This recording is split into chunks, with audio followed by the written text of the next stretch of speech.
My name is Sarah Bohn. I'm an economist at the Public Policy Institute of California. In this brief video, I'll discuss how family income was and still is being affected by the Great Recession. I'll discuss some basic facts on how and why income has changed and highlight some implications for California going forward. First, how has income changed over the past few years?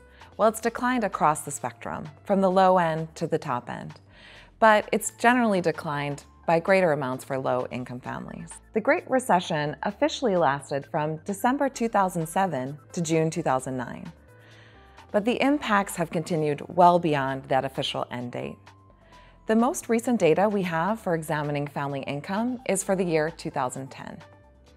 We find that the median income in California fell 5% during the official 2 years of the Great Recession, and in the year following, it fell another 5%. That means in total, median family income has fallen 10% in California. What does it mean to be the median family?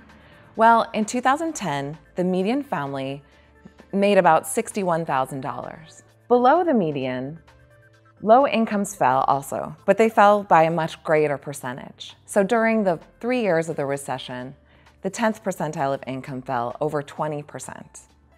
Incomes at the top end of the distribution fell as well. So the 90th percentile, which is the family who earns more than 90% of other families in California, fell by 5%.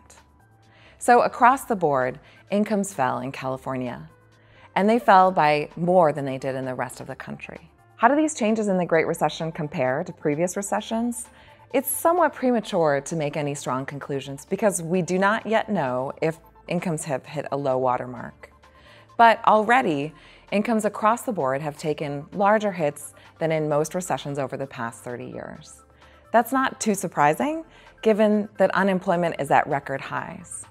And for unemployed workers, on average, they've been looking for work much longer than in previous recessions. Even for people working during the Great Recession, income declined. And that's because they've been working on average fewer weeks or fewer hours than immediately before the recession. That is to say, it's not just unemployment that's been a problem during this recession, but underemployment is a hallmark of the Great Recession.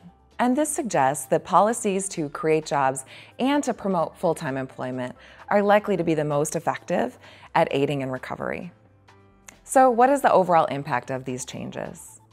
We now see that the gap between low-income and high-income families is wider than ever. It's 2 times what it was just 3 decades earlier in 1980.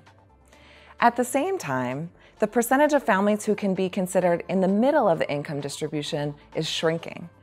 What does it mean to be in the middle? There are many definitions of middle class. Here, I'm just talking about one dimension of what it means to be in the middle, and that's in the middle of the income spectrum, earning between about $40,000 and $150,000 in 2010. By 2010, less than half of California's families fall into that middle income range. That's compared to over 60% of families in 1980. In fact, if you compare the number of families who fall into the middle income range and those who are considered low income, there are very small differences by 2010. That's after adjusting for California's cost of living. What does this mean for the future? There's no evidence of recovery across the income distribution yet. But if we look at previous patterns of recovery, we can expect that low incomes will recover much more slowly than high incomes. And this means that the gap between low and high income families is likely to persist. This gap, plus the fact that fewer families are falling into the middle income range, raises concerns about economic opportunity in California. And in the new economy, opportunity is inextricably linked to education. As we know, in this recession, unemployment rates have been highest among the least educated workers in the state, and their incomes on average are much lower. So policy has a role to play in promoting economic opportunity, especially through education and training, so that the low and middle income families in our state do not get left behind. Thank you.